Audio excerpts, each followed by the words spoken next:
This is the third lecture of the course Decision Making and Problem Solving. In the first lecture, we have covered the basic fundamentals of problem solving and the decision making analysis, and we have segregated these two terms. अब as per the plan of the study, आज हम लोगों को shift करना था decision making से towards decision analysis, क्योंकि अब जनरल कॉन्सेप्ट मैंने आप लोगों को डिसीजन मेकिंग का, प्रॉब्लम सॉल्विंग का, एनालिसिस का दे दिया था. आज मैं आपको मॉडल डेवलपमेंट की तरफ ले जाना चाह रहा था, लेकिन before that, just to make sure that things are very much clear in your mind, so this is going to be the last lecture or the last discussion on the subject of problem solving, क्योंकि जो problem solving का concept है that is a broader concept, और उसी के अंदर decision making और decision analysis और रिस्क एनालिसिस सारी चीज़ें कवर हो जाती हैं. तो एक ब्रॉडर कॉन्सेप्ट को आप लोगों को सिर्फ इस आज के बाद शायद अब हम प्रॉब्लम सॉल्विंग वाले कॉन्सेप्ट को टच नहीं करेंगे. आज के बाद जब हम आगे चलेंगे तो हम प्रैक्टिकल स्टेप्स की तरफ जाएंगे. मैं आपको डिसीजन एनालिसिस करना सिखाऊंगा, फिर आप रिस्क एनालिसिस करना सीखेंगे. तो just to cover the basic fundamental concept which I think that it is extremely important for you, कि ये जो बेसिक फंडामेंटल कुछ चीज़ें हैं, ये मैं सोच रहा था कि मैं पहले आप लोगों को ये कॉन्सेप्ट्स क्लियर कर दूं, ताकि जब आप मॉडल डेवलपमेंट और फर्दर एनालिटिकल पोर्शन की तरफ जाएं तो आपकी बेसिक फाउंडेशन बिल्कुल ठीक होनी चाहिए. तो starting with that, decision is a choice that you make about something after thinking about it, the result of deciding. ठीक है, it is a very basic general concept. Decision क्या चीज़ है? Decision is something, anything that you decide, that is your decision. And what is decision making? The thought process of selecting a logical choice from the available options. इस चीज़ को हमने बड़ा अच्छे तरीके से पिछले लेक्चर्स में कवर किया है, that you are having few alternatives. उन अल्टरनेटिव्स के अंदर से आप एक अल्टरनेटिव को जब सेलेक्ट करते हैं, first of all the first step is your कि आप प्रॉब्लम को आइडेंटिफाई करते हैं कि मेरे पास ये प्रॉब्लम है. सेकेंडली, आप उसको देखते हैं कि मेरे पास कौन कौन सी चॉइसेस अवेलेबल हैं, वो आपके अल्टरनेटिव्स कहलाते हैं. Your second step is alternatives. Third is आप फिर एक क्राइटेरिया डिफाइन करते हैं कि मैंने किस क्राइटेरिया के मुताबिक इन तीन अल्टरनेटिव्स में से किसी एक को चूज़ करना है. फिर जब आप अल्टरनेटिव को सिलेक्ट कर लेते हैं, फिर आपका फर्दर स्टेप ये होता है कि आप उसको एवेल्युएट करते हैं. ठीक है, हम इस तरह स्टेप बाय स्टेप चल रहे थे. तो coming over to the basic concept of problem. Problem is, what is problem? A perceived gap between the existing state and a desired state, और a deviation from a norm, standard और status quo एक चीज़ आपकी एक desired outcome है आपकी, ठीक है, और एक समझे आपकी एक्चुअल आउटकम है. This gap, you have to fill this gap, that is your problem. आप जनरली इन छोटी छोटी जो कॉन्सेप्ट्स है ना, इसको समझने के लिए आपने जहन में एक छोटी सी कहानी ये बना के रखें कि आपका एक छोटी सी मैन्युफैक्चरिंग इंडस्ट्री है. ठीक है, आपके पास एक छोटा सा असल में मैन्युफैक्चरिंग का मैं आपको इसलिए एग्जांपल देता हूँ कि मैन्युफैक्चरिंग बहुत ही बेसिक कॉन्सेप्ट है, और आपने जब भी इस किसी कॉन्सेप्ट को सीखना होता है ना, इसका सबसे बेहतरीन तरीका ये होता है कि आप इसको, मैं आपको रिलेट करूँ किसी प्रैक्टिकल सिनेरियो से. तो आपको जब ये चीज़ प्रैक्टिकल सिनेरियो से रिलेट होती है तो आपके लिए वो समझना आसान हो जाती है. तो आप समझे कि आपके पास एक छोटी सी प्रोडक्शन यूनिट है. ठीक है, आपने एक छोटा सा अपना एक प्रोडक्शन हाउस बनाया हुआ है, और आप उसमें क्या चीज़ प्रोड्यूस कर रहे हैं? लेट्स से कि आप उसमें गारमेंट्स प्रोड्यूस कर रहे हैं. ठीक है, आप बच्चों के यूनिफॉर्म बनाते हैं. जस्ट एक आर्बिट्रेरी एग्जांपल दे रहा हूँ. आप बच्चों के यूनिफॉर्म बना रहे हैं, ठीक है, और आपने एक छोटा सा अपना एक मैन्युफैक्चरिंग प्लांट लगाया हुआ है. उस मैन्युफैक्चरिंग प्लांट में आपके डिफरेंट एम्प्लॉयज़ काम कर रहे हैं, और आपके पास एक स्पेसिफिक टाइम है कि आपने 9 to 5 आपने शिफ्ट लगानी है. आपके पास स्पेसिफिक नंबर्स ऑफ एम्प्लॉयज़ हैं. ठीक है, और आपको ये पता है कि मेरी जो प्रोडक्शन कैपेसिटी है वो मैं एक दिन के अंदर रोज़ाना 100 यूनिफॉर्म्स बना सकता हूँ। जो मेरी रिसोर्सेज अवेलेबल हैं, जो मेरे पास जितने लोग अवेलेबल हैं, जितना टाइम अवेलेबल है, तो जो मैं 100 यूनिफॉर्म्स रोज़ाना के बना सकता हूँ। जब आपको ये समझ आना कि ये 100 यूनिफॉर्म बना सकता हूँ, तो ये जो 100 यूनिफॉर्म है, this is your production capacity. अब ये जो मैं आपको कॉन्सेप्ट्स बता रहा हूँ ना, इन कॉन्सेप्ट्स को याद रखना है, क्योंकि ये बेसिक कॉन्सेप्ट्स हैं। आपकी क्या है, आपकी जो 100 चीज़ है वो क्या है, that is your production capacity. ये आपकी प्रोडक्शन कैपेसिटी है 100। अच्छा, अब जब आप कोई चीज़ प्रोड्यूस कर रहे होते हैं या आप किसी भी प्रोजेक्ट को लॉन्च कर रहे होते हैं, तो उस प्रोजेक्ट में आपके पास कुछ कंस्ट्रेंट्स होते हैं, ठीक है ना, आपकी कुछ लिमिटेशंस होती हैं। तो जब भी आप डिसीजन मेकिंग में जाते हैं, तो पहली चीज़ आपको जो एक मेन चीज़ पता होनी चाहिए कि व्हाट इज़ योर कैपेसिटी, और जो दूसरी इंपॉर्टेंट चीज़ है, और your capacity is your basic objective, ठीक है ना। आपका मेन ऑब्जेक्टिव क्या है कि आपने अपनी कैपेसिटी को मे बी 100 से 150 लेकर जाना है, या अगर 150 है तो आपने 200 लेकर जाना है, तो दैट इज़ योर ऑब्जेक्टिव, जो मैं आइडियल सिनेरियो की बात करूं।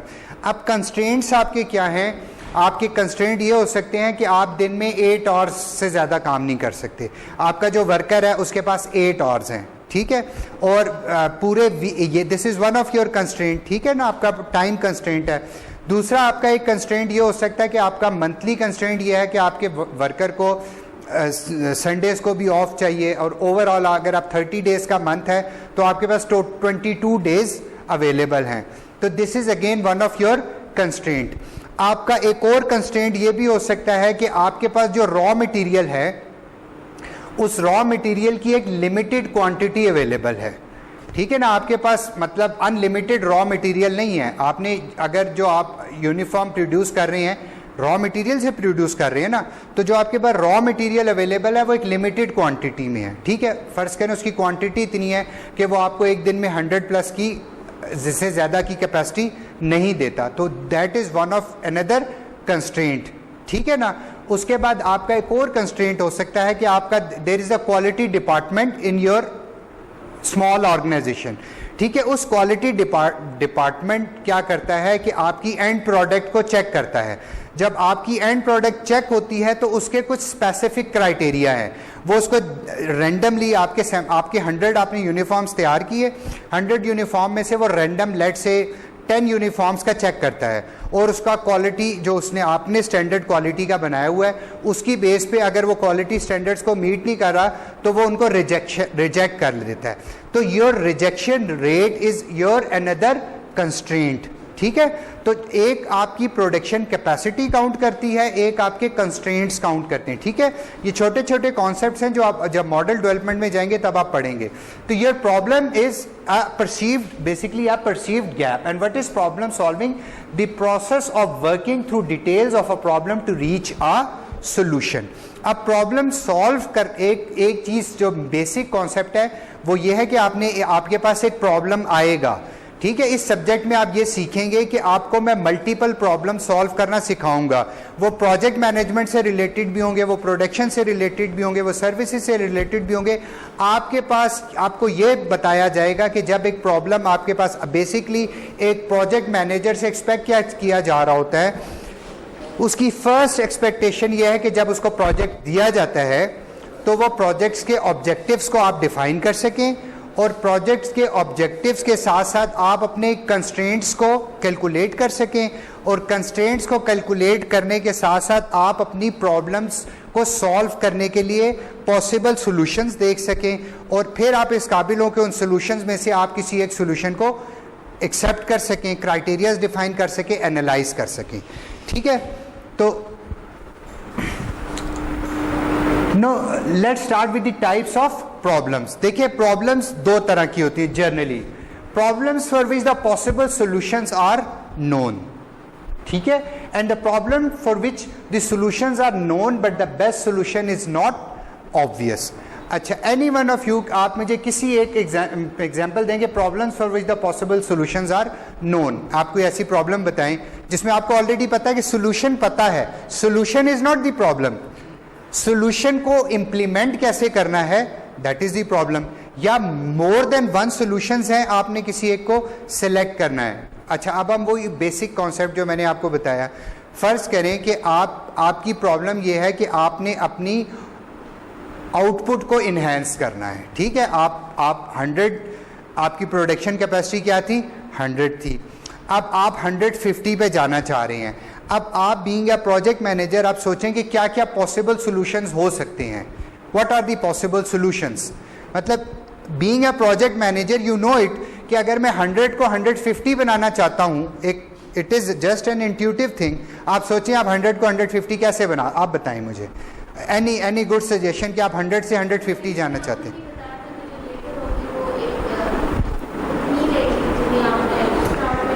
देखिए, वो आपका एक कंस्ट्रेंट है। आपका जो कंस्ट्रेंट्स होते हैं ना, वो जनरली कंस्ट्रेंट्स ऐसे होते हैं जो आपके लिए आप अनकंट्रोलेबल वेरिएबल्स होते हैं, ठीक है, अनकंट्रोल। लेकिन आप उसको अगर आप कंट्रोल कर लेते हैं, देखें दैट इज़ एक पॉसिबल सोल्यूशन तो ये है ना कि फ़र्ज़ करें आपके पास 20 बंदे हैं जो आपके उस छोटे से सेटअप में काम कर रहे हैं, तो वन ऑफ द, अब आप 100 से 150 यूनिफॉर्म्स बनाना चाहते हैं, तो एक सोल्यूशन आपके ये जहन में आता है कि अगर मेरे पास 20 बंदे काम कर रहे हैं, 20 बंदे काम कर रहे हैं, अगर ये बंदे 25 हो जाएं या ये बंदे 30 हो जाएं,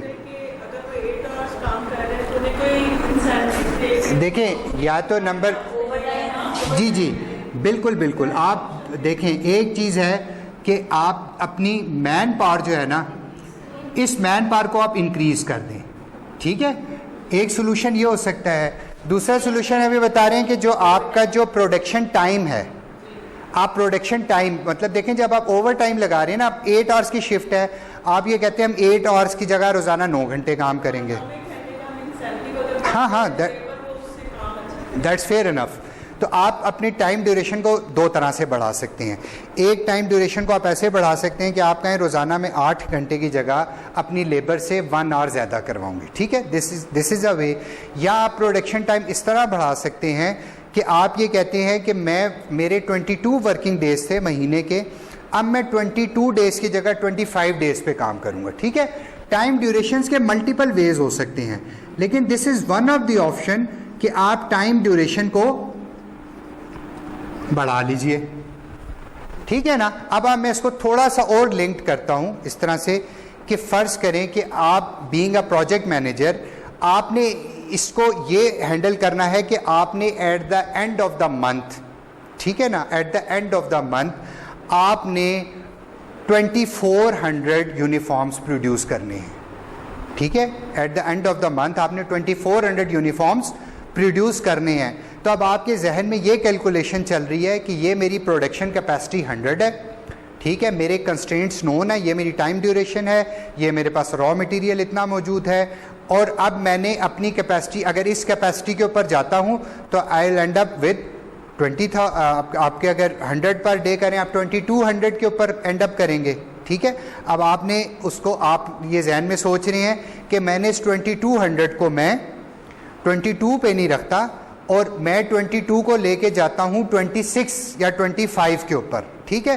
अब आपको एक और जो फैक्टर जहन में रखना पड़ता है कि rejection rate, what is your rejection rate, ठीक है ना। There is another constraint that is your rejection rate. आपको ये पता है कि जो दिन में 100 यूनिफॉर्म तैयार होते हैं उसमें से 8 से 10 यूनिफॉर्म रिजेक्ट हो जाते हैं, being not fulfilling the required criteria. तो अब आपको ये भी पता है कि मैं 100 तो मेरी प्रोडक्शन कैपेसिटी है, लेकिन मेरा रिजेक्शन रेट 10 है। तो अगर मैं 100 रोज़ाना बनाऊंगा तो मेरे असल में तो 90 बाहर निकलेंगे, ठीक है ना। तो अब आपको वो भी कैलकुलेट करना पड़ेगा कि at the end of 22 days मैं कितने यूनिफॉर्म्स बना सकूंगा, ठीक है ना। आप समझते हैं मैं 1800-1900 यूनिफॉर्म बना सकता हूं। अच्छा, अब project manager board multiple dimensions में देख रहे होते हैं।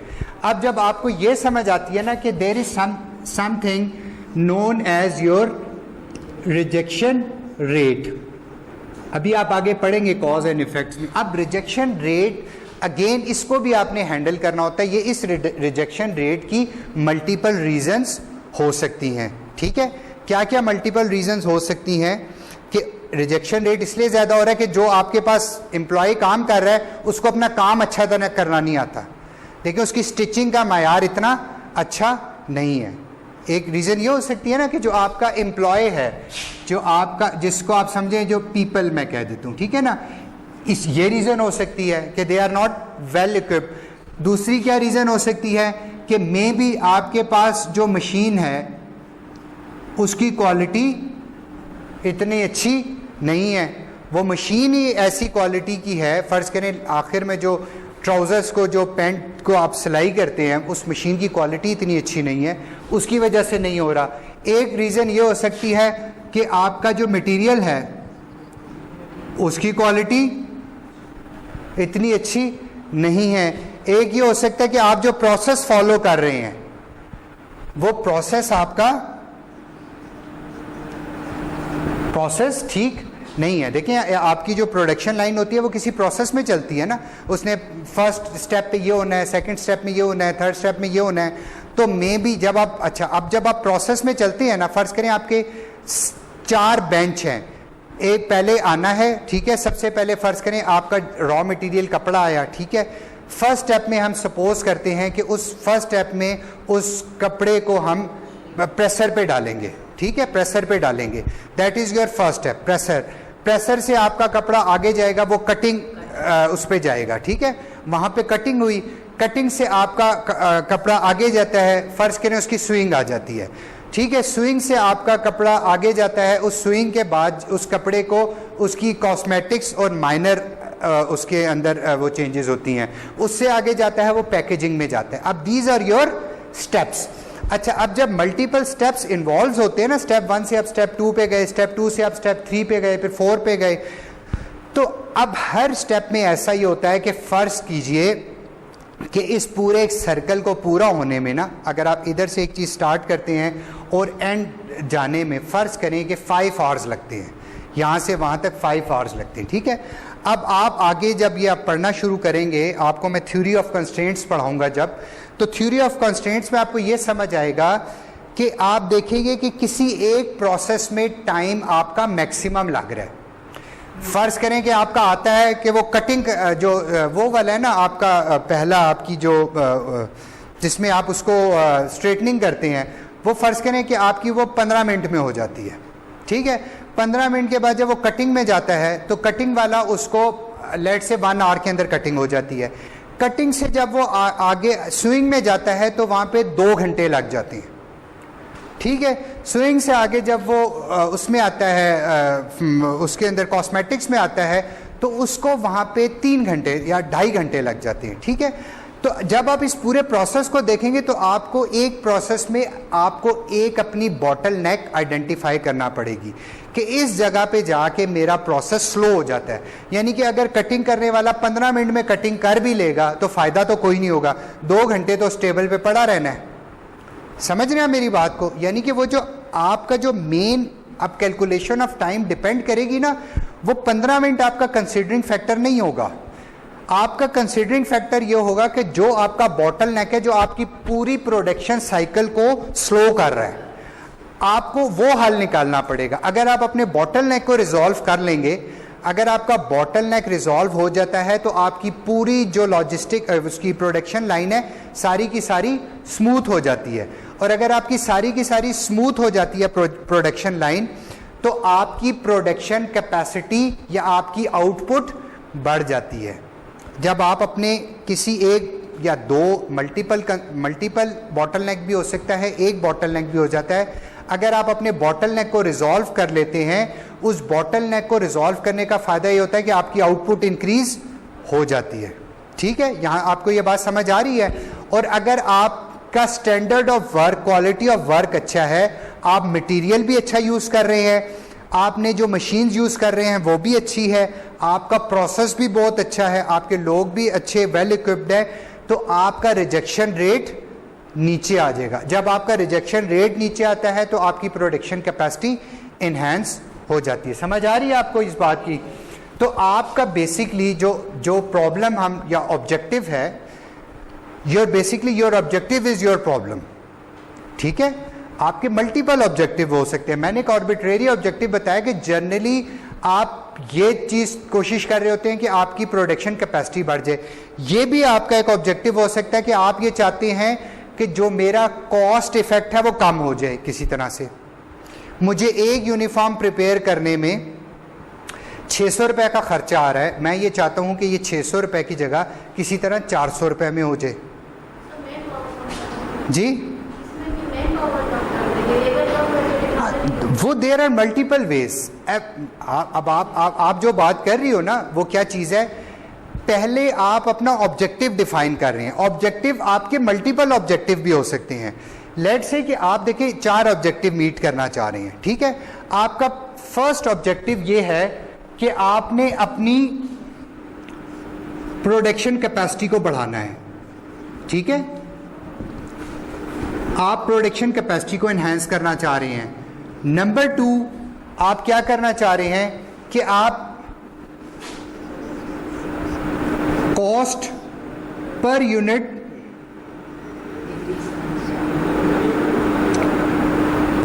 आप पर यूनिट वॉल्यूम कह दें या कॉस्ट इफेक्ट कह दें आप,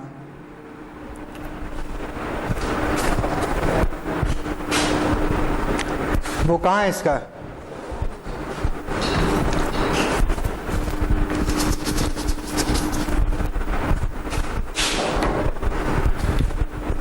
प्रोडक्शन कैपेसिटी कह दें, कॉस्ट पर यूनिट कह दें, ठीक है। आप इसको लोअर करना चाह रही हैं, ठीक है। प्रोडक्शन कैपेसिटी को आप बढ़ाना चाह रहे हैं। अच्छा, आपका तीसरी ये चीज़ हो सकती है कि आप अपनी बेयर विद माई हैंड राइटिंग, आप अपनी प्रोडक्ट की क्वालिटी को इन्हेंस करना चाह रहे हैं, ठीक है। एक कंसिडरेशन ये हो सकती है कि आप टाइमलीनेस अचीव करना चाह रहे हैं, ठीक है। एक और आपकी ऑब्जेक्टिव हो सकता है कि आप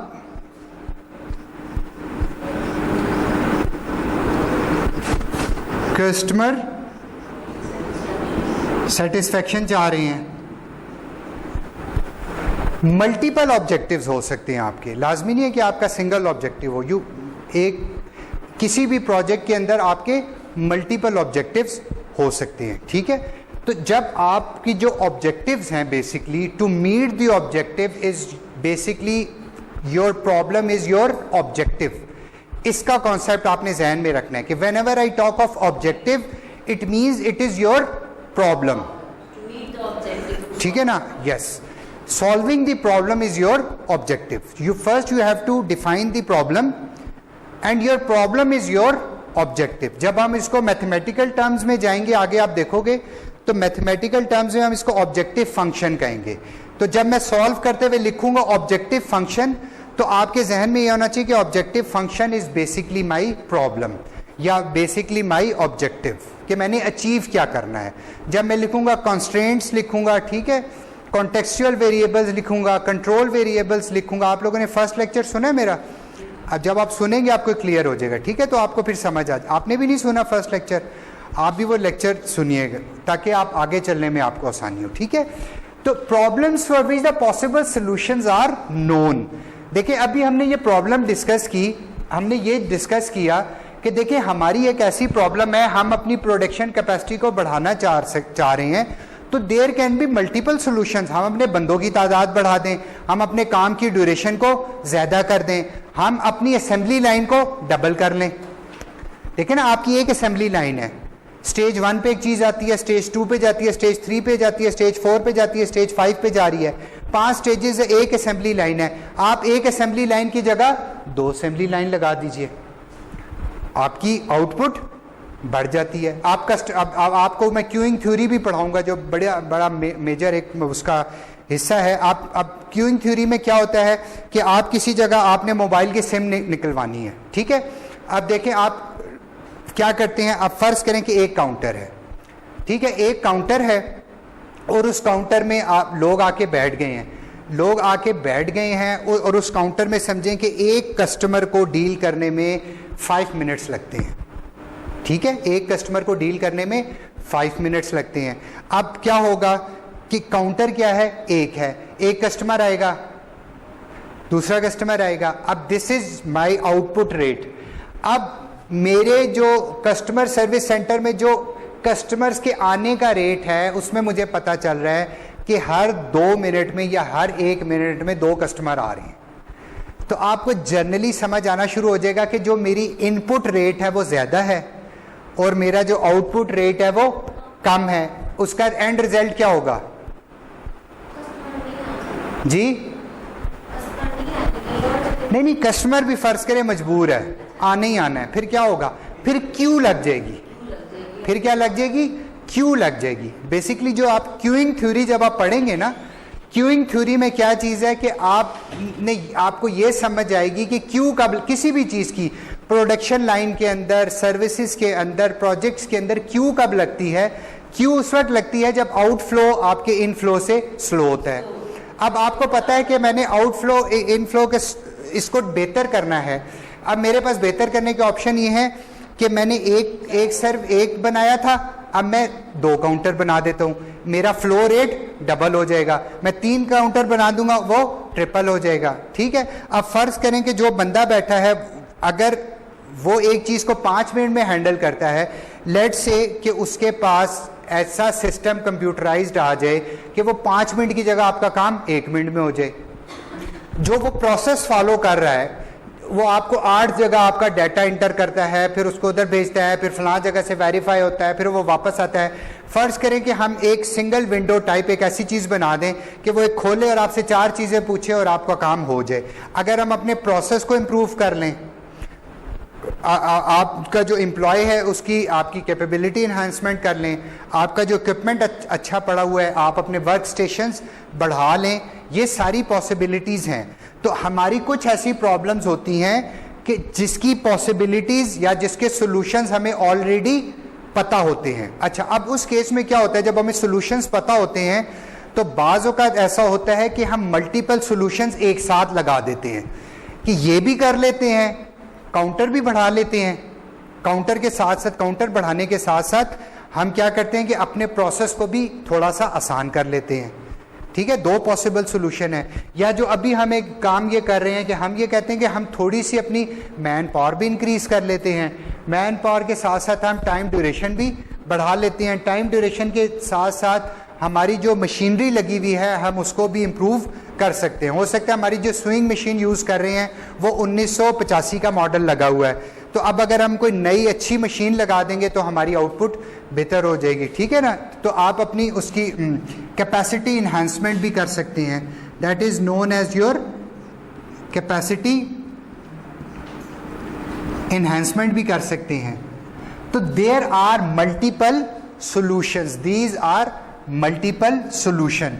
You are facing a problem and you are having multiple solutions. Then it is your choice, either you are going for a single solution to resolve that problem or you are going for multiple solutions. Maybe बाज़ औक़ात आपके पास single solution इसलिए होता है कि आपका uncontrollable constraint है। Uncontrollable constraint ये है कि आप कहते हैं कि यार मैं ज़्यादा मैन पावर अफोर्ड ही नहीं कर सकता, अगर मैं 20 से 25 बंदे करूंगा तो मेरे पास इतने पैसे नहीं है कि मैं उनको पे कर सकूं, तो that will not be your option. ठीक है, कैपेसिटी इन्हांसमेंट आप समझते हैं कि कैपेसिटी इन्हांसमेंट मेरे पास इस वक्त इतनी वो नहीं है, इन्वेस्टमेंट नहीं है कि मैं नई मशीनें खरीद सकूं, तो that is not your option. ठीक है, तो आप आप कहते हैं कि मैं टाइम ड्यूरेशन ही बढ़ा लेता हूँ, तो आप कुछ problem, number 1 problems for which the possible solutions are known. ठीक है, problems for which the solutions are known but the best solution is not obvious. Again ठीक है, आपको प्रॉब्लम के सॉल्यूशन पता है लेकिन बेस्ट सॉल्यूशन क्या हो सकता है ये ऑब्वियस एग्जैक्टली